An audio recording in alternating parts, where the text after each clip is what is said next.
juga. Kenapa semprot udara? Ingat saudara, mata ini bisa kemasukan virus. Kadang orang berpikir hanya masker doang gini. Nah, tidak mikirin mata ini. Jadi saudara, saya rasa tahu facet ya, yang model kayak gini adalah kayak tameng itu saudara. Nah itu sama kasih masker saudara. Dan yang kedua, udaranya disemprot. Jadi kalau saudara di lift atau di hotel atau di mana, semprot udaranya dulu.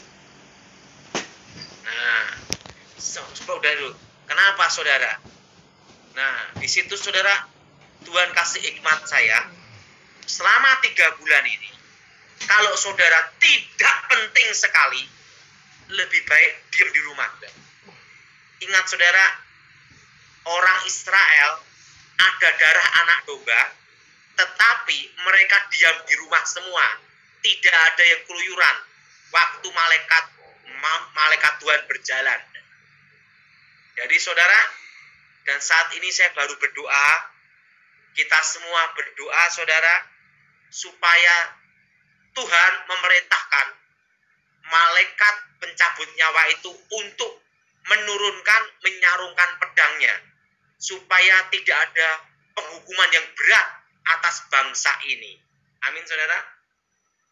Jadi kita berdoa syafaat, berdoa bersama-sama supaya Tuhan memerintahkan kembali malaikat itu untuk ke tempatnya saudara, dan menurunkan pedangnya, menyarungkan pedangnya kembali ke sarungnya, supaya Indonesia ini diberkati, diselamatkan Tuhan.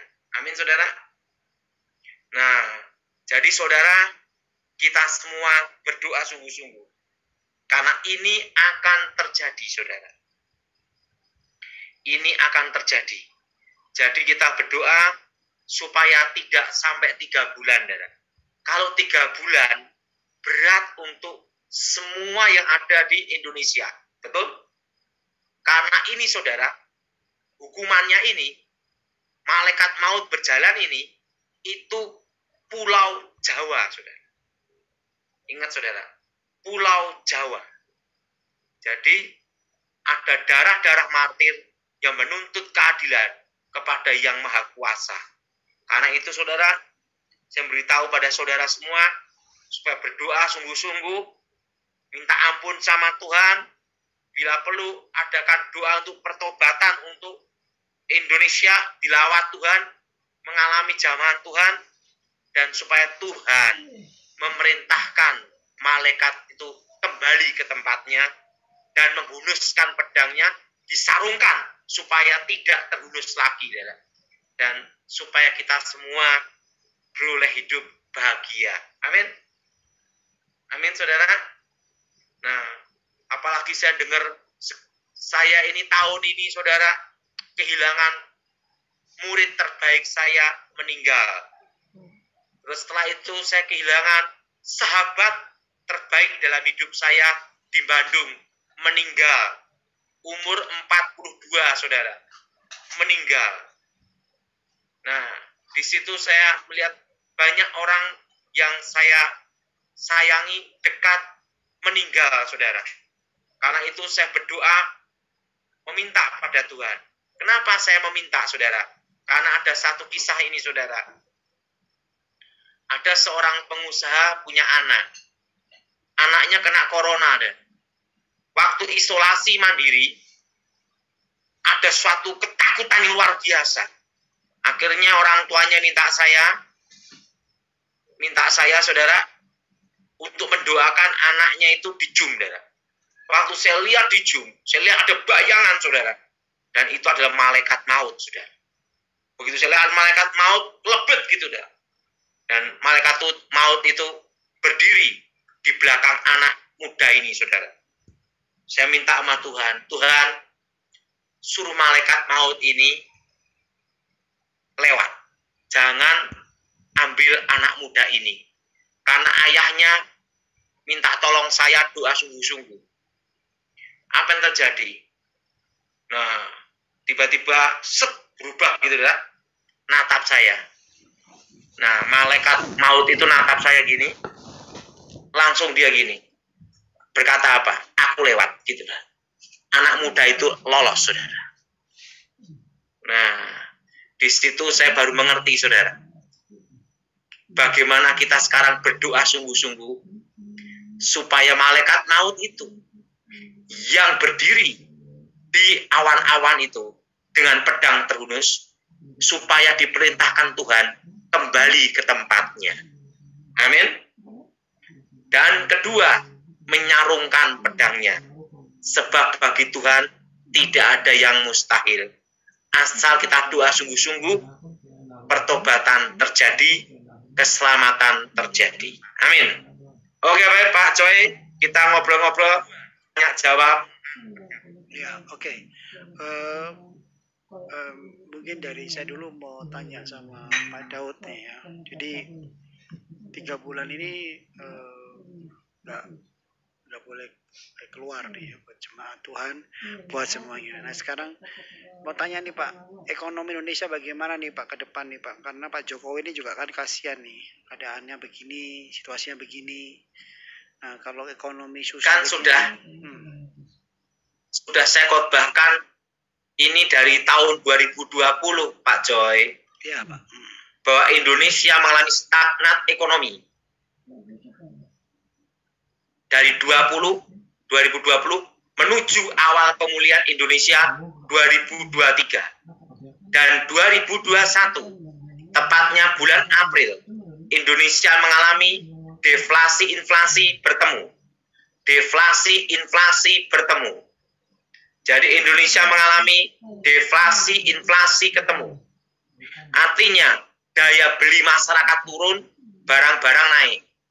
Yang tidak naik hanya harga diri. Dan ini akan menuju tahun 2023 yang disebut stagnasi. Nah, tahun 2022 akan mengalami inflasi. Apa saudara? Inflasi. Nah, akan mengalami inflasi. Makanya saudara, dari tahun 2020 saya nyuruh semua beli emas dan beli tanah. Nah, itu saya nyuruh beli emas itu dari tahun 2014. Tak ulang-ulang 2019 sampai tahun 2020. Ingat, megang rupiah secukupnya saja. Nah, jadi megang apa? Emas itu bukan untuk investasi. Tetapi kalau kita perlu uang, jualnya cepat gitu loh. Nah, tapi kalau investasi, kita beli tanah. Nah, beli tanah. Terutama pinggir jalan, 2 mobil lewat, pinggir kota. Kalau dalam kota udah terlalu tinggi. Kalau pinggir kota, itu harga di ini ya, ini bisnis ya Pak Pendeta, saya kan orang bisnis. Kalau kita beli tanah per meternya semeter 10 juta, ingat saudara, 1 meter 10 juta, kita tahun depan jual 20 juta, itu berat. Tetapi kalau kita beli tanah per meter 300.000, 500.000, tahun depan naik 1 juta, itu mudah, betul? Karena lihat strategisnya. Makanya saya itu beli tanah semua di bawah 1 juta. Beli tanah jangan hektaran, jualnya susah. Ya, di bawah 2000 meter. Karena saya bisnis tanah belum lama Pak Joy. Saya bisnis tanah sejak tahun 96. Lama. Dan penting 2 mobil lewat pinggir kota. Jadi beli tanah itu di bawah 1 juta intinya. Kalau di atas 1 juta untungnya terlalu susah. Karena kita kan ngitungnya bisnis ya. Nah kalau masa-masa sekarang lebih baik waktunya beli tanah sebenarnya. Karena banyak orang jual perlu uang. Nah itu. Jadi sekarang ini sih saya lebih condong kita semua berdoa supaya penghukuman ini berhenti. Betul? Betul. Berdoa sungguh-sungguh supaya penghukuman ini berhenti dan Tuhan ampuni bangsa ini dan supaya malaikat maut itu disuruh balik ke tempatnya, ke tempat asalnya. Nah, dan supaya menurunkan pedangnya, menyarungkan pedangnya. Oke, Pak Joy, mau tanya apa lagi, Pak Joy? Satu lagi Pak, ini mengenai vaksin Pak. Jadi gimana menurut Bapak vaksin ini harus bagaimana kita nih Pak? Itu terserah saudara. Tapi kalau saya pribadi sendiri, saya sendiri tidak divaksin. Kenapa tidak divaksin? Saya lewati seleksi alam saja. Nah, adu sakti. Nah, kalau menang hidup, kalah mati. Tetapi saya hidup dan mati kan ada jadwalnya. Gimana Pak? Pak Joy? Luar biasa ya. Pak Joy divaksin enggak? Belum Pak, belum. Saya enggak, belum sih. Enggak. Kayaknya seperti kayak Pak Daud saya. Oke, mungkin dari jemaat ada yang mau bertanya, saya kasih 3 orang dulu ya. Setelah itu 3 orang lagi. Boleh di unmute yang mau tanya. Halo. Oke, salam. Dari siapa ini? Dari Pastor Ben Pak, dari Tangerang. Oh Pak Ben dari Tangerang. Oke. Gimana Pastor Ben? Shalom, Nabi Daud Tony. Saya lihat saya bukan nabi. Saya bukan nabi. Karunia kenabiannya. Karunia bukan lah. Kalau saya hanya penyampai pesan aja. Ya. Oke, gimana Pak Pastor Ben? Saya gembala sidang Pak di Tangerang. Jadi memang setelah kita uji dari Alkitab ya, bahwa karunia kenabian itu kan ada di dalam diri Bapak itu ya. Ada beberapa orang yang Tuhan makin pertajam hamba-hamba Tuhan untuk memperlengkapi tubuh Kristus ya Pak ya. Amin. Dan termasuk Bapak salah satunya. Dan yang menentang juga orang-orang teolog-teolog hebat juga gitu Pak ya. Ya. Jadi tapi saya percaya dari pelayan-pelayan Bapak dari dulu. Bapak dari Inteos ya Pak ya? Selesainya dulu ya. Iya. Saya murid pendeta Pontas Pardede langsung. Iya. Pontas Pardede itu Pak semarga saya. Sebelum beliau meninggal, dia bergabung dengan gereja saya, Gebis, Gereja Witelinjil Sepenuh. Nggak lama dia meninggal Pak. Waktu itu kita ada di Batu Malang ya, di Hotel Purnama. Jadi gini Pak. Jadi memang kalau bukan mati karena corona, ya mati karena kelaparan kan gitu Pak. Iya. Kan itu. Jadi sekarang sebagai win-win solutionnya Pak, jalan keluarnya kira-kira apa ini yang baiknya kita lakukan? Artinya seperti saya menggembalakan nggak jemaat yang besar gitu Pak Tony. Ya jemaat saya hanya jemaat puluhan, itu pun penetapan PPKM ini kan nggak bisa beribadah. Kalau nanti kita bikin ibadah, kita ditangkap kan gitu Pak ya. Jadi memang bisa dibilang situasinya saat ini ya kalau mengandalkan logika ya memang kita ini sudah nggak mampu gitu Pak Daud Tony gitu ya. Nah, kita mau beli tanah yang seperti Bapak bilang itu dari mana kita punya? Nggak mungkin kita jual gereja kan gitu. Gimana caranya? Kan gitu. Oke. Ya, gini ya. Selama kita diam di rumah, iya Pak.